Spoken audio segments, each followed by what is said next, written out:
Hello everyone, today we are going to discuss composite wall and overall heat transfer coefficient. Now, what is composite wall?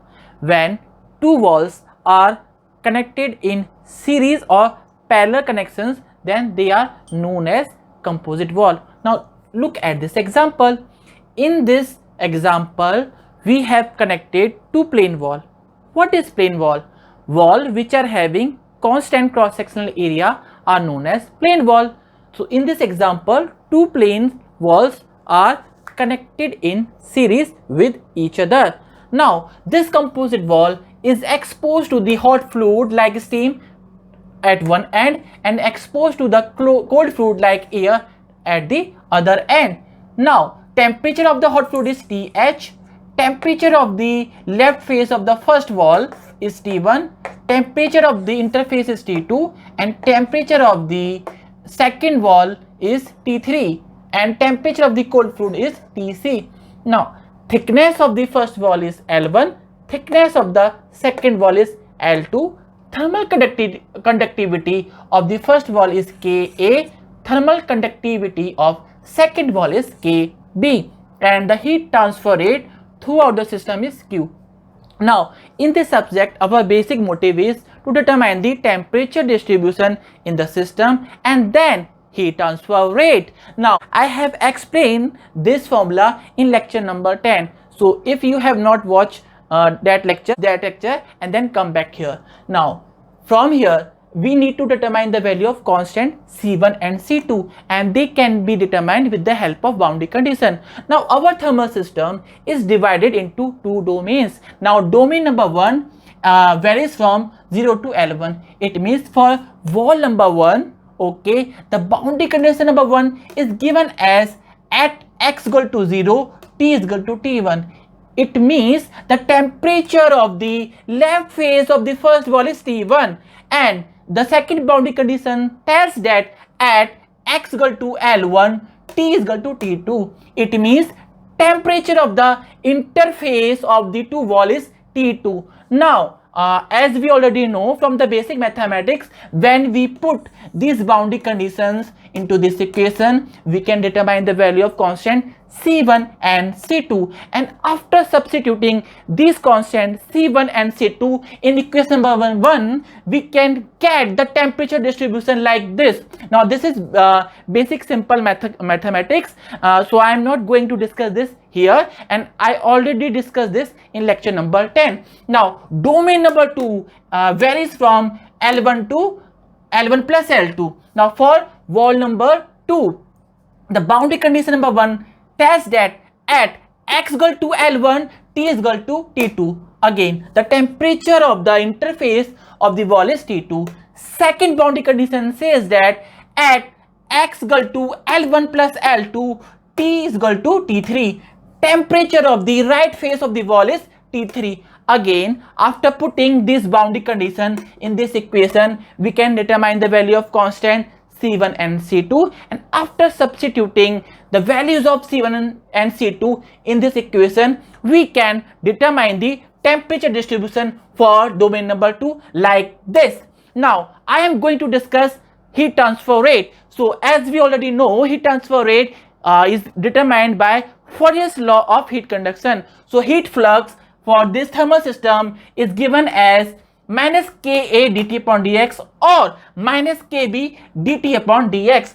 I already told you in lecture number 8 for 1D steady state heat conduction without heat generation, heat transfer rate within the system remains constant. It means whatever heat is flowing in first wall, same heat is flowing in second wall. So now look at this equation. I am going to discuss a very important concept here. Now, this constant is multiplication of two parameters. If consider thermal conductivity of first material Ka is high, then slope should be less.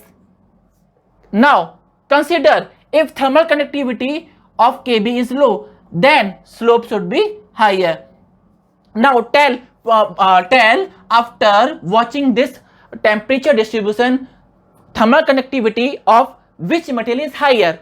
relation between Ka and Kb. Kb is smaller than Ka or is Kb is greater than Ka. Now tell. So from this concept, we can see that slope for this curve is less. Slope for this curve is less. Hence, Kb is higher than Ka and slope of this curve is high. Hence, Ka is lower than Kb. So here this condition is right. Kb is larger than Ka. Now we can determine the heat transfer rate from the electric analogy method also. So according to the electric analogy, the heat transfer takes place from higher temperature to the lower temperature. So heat transfer rate is basically caused due to the temperature difference. So here temperature values are taken as the nodal values in the electric circuit. Now as we already know, in this world no process is perfect. So there is a resistance between all these temperature values. From the electric analogy method, heat transfer rate can be given as the ratio of temperature difference divided by the summation of the thermal resistance. Now I already told you previously, if we are taking TH and TC, we need to consider all the resistances between TH and TC. So sigma RTH will be summation of this all four resistances, because all these resistances are in series, so they are added. Okay. Now further, I have simplified this formula like this. Cross-sectional area for the plane wall is constant. So I have modified this formula into this. I have taken A as common and convert it into like this. Now further, I have simplified this formula like this. Why we have done this? Now this is a complex process in which conduction and convection are taking place simultaneously, and for this process heat transfer rate is given by this formula, which is very lengthy formula. Now there is a hypothetical concept of the overall heat transfer coefficient, where we treat our actual system where conduction and convection are taking place simultaneously into a system where only convection takes place. Now I want to treat this system into a process of convection. As I already told you, in convection heat transfer rate is given by HA delta T, but here there is no convection. Here there is a combination of conduction and convection. So for our this system, this H is replaced by U, and this capital U is known as overall heat transfer coefficient. So now what I have done, we have replaced this complex, this lengthy formula into a single formula, this very short formula UATH minus TC. Why we have done this? The question is main question, why we have done this? So for this I want to consider a problem of heat exchanger. In heat exchanger what happens? Suppose there is a concentric tube heat exchanger. Okay, concentric tube heat exchanger. There is a one tube, hollow tube, and there is a second tube. Okay, inside is a hot fluid and outside is the cold fluid. Convection is taking place from the hot fluid, the inner face of the wall. Then there is the conduction, and further from the outer surface of the inner tube, convection is again taking place to the colder fluid.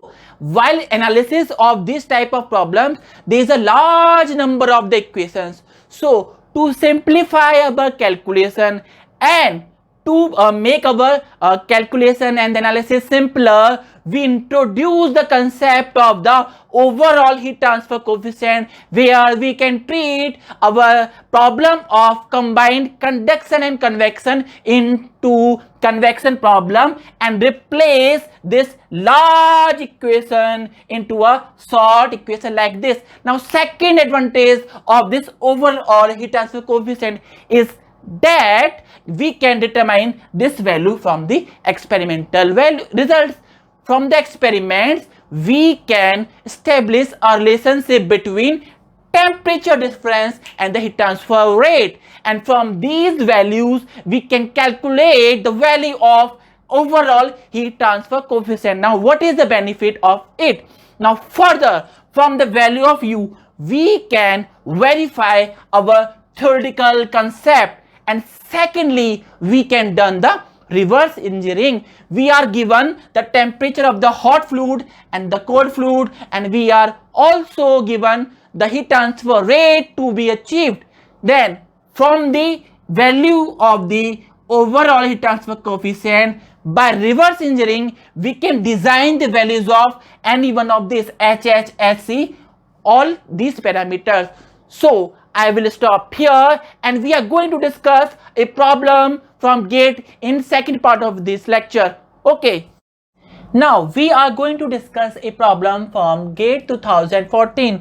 According to the problem, a material P of thickness 1 mm is sandwiched between two steel plates as shown in the figure below. A heat flux of 10 kilowatts per meter square is supplied to one of the steel slabs as shown. The boundary temperatures of the slabs are indicated in the figure. Assume thermal conductivity of the steel as 10 watts per meter Kelvin. Considering 1D steady state heat conduction for the configuration, the thermal conductivity K of material P in watts per meter Kelvin is. So this is the problem of composite wall in which a material P is sandwiched between two steel slabs. So for this, 1D steady state heat conduction heat transfer rate is given by this formula. T1 and T2 are given, and heat transfer rate is given by temperature difference divided by sigma RTH. Okay, and resistances here are conductive resistance of steel, which is given by delta upon KSA, conductive resistance of this material P, which is given by X by Ka, conductive resistance of second steel plate, which is given by delta by KSA. Now further, after simplification, we can modify this formula like this. Okay, and here Q by A is heat flux, which is given in the problem. Okay, now in this formula we know every value T1 and T2, Q by A, Ks, K, delta and X all are given in the problem. So from this formula we can determine the value of K, which is unknown, which is basically thermal conductivity of material P, which is basically 0.1 watts per meter Kelvin. So we will stop here. Thank you everyone.